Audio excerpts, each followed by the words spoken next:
Assalamualaikum warahmatullahi wabarakatuh.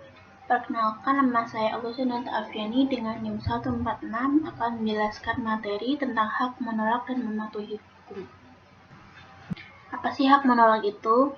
Menurut hukum agama, dalam bukunya Civil Disobedience in Focus, bahwa pembangkang berarti tidak mematuhi hukum dengan alasan yang tepat atau tidak.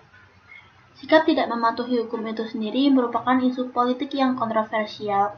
Penolakan terhadap hukum bagi masyarakat politik merupakan taruhan yang sangat berbahaya karena mengancam otoritas negara secara langsung yang dapat berujung pada instabilitas berkepanjangan. Apabila seseorang tidak setuju dengan hukum yang berlaku, maka ia dapat menyikapi hukum dengan 3 kemungkinan sikap. Yang pertama yaitu subjek memilih untuk tetap mematuhi hukum, namun tetap diam dan tidak menyatakan ketidaksetujuannya karena ia takut akan hukuman atau rasa tidak nyaman atas kritik dari pihak lain, menjadikan alasan itu untuk bersikap diam terhadap hukum yang tidak adil. Yang kedua yaitu subjek memilih untuk tetap mematuhi hukum, namun setelah menyuarakan ketidaksetujuannya. Yang ketiga yaitu subjek menolak untuk mematuhi hukum tetapi tetap menyembunyikan ketidaksetujuannya sehingga tidak diketahui oleh publik. Di sini ada 3 kondisi pembenaran atas gerakan menolak hukum. Yang pertama yaitu gerakan politik yang ditujukan pada rasa keadilan komunitas, maka pantas kalau gerakan ini dibatasi pada berbagai hal yang dipandang tidak adil. Yang kedua yaitu penolakan hukum dapat dibenarkan ketika berbagai upaya yang dilakukan dengan kehendak baik untuk memperbaiki keadaan tidak mendapatkan respon yang baik dari penguasa.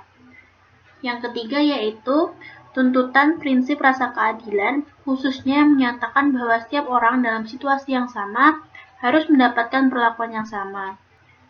Jadi, hak menolak hukum dapat diperbolehkan jika terjadi ketidakadilan yang serius bagi masyarakat. Yang ketiga yaitu mematuhi hukum. Kewajiban mematuhi hukum muncul sebagai konsekuensi natural dari kewajiban terhadap keadilan kepada orang lain yang tidak boleh dirugikan atau terancam keamanannya. Kenapa sih orang mematuhi hukum? Orang menaati hukum karena ia takut akan sanksi atau hukuman.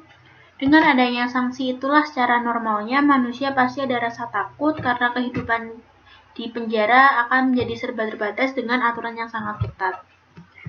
Yang kedua, orang menaati hukum karena ia memang orang yang taat dan soleh serta dapat membedakan antara yang baik dan buruk. Yang ketiga yaitu orang menaati hukum karena pengaruh masyarakat sekelilingnya. Hal ini terjadi karena masyarakat dan hukum dapat saling mempengaruhi.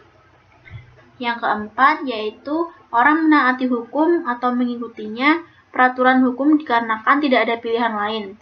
Manusia memang harus menaati hukum atau aturan sebagai pilihan dan jalan yang terbaik, sehingga menaatinya itu karena memang tidak ada hak padanya untuk dapat memilih. Sekian presentasi dari saya, kurang lebihnya mohon maaf. Wassalamualaikum warahmatullahi wabarakatuh.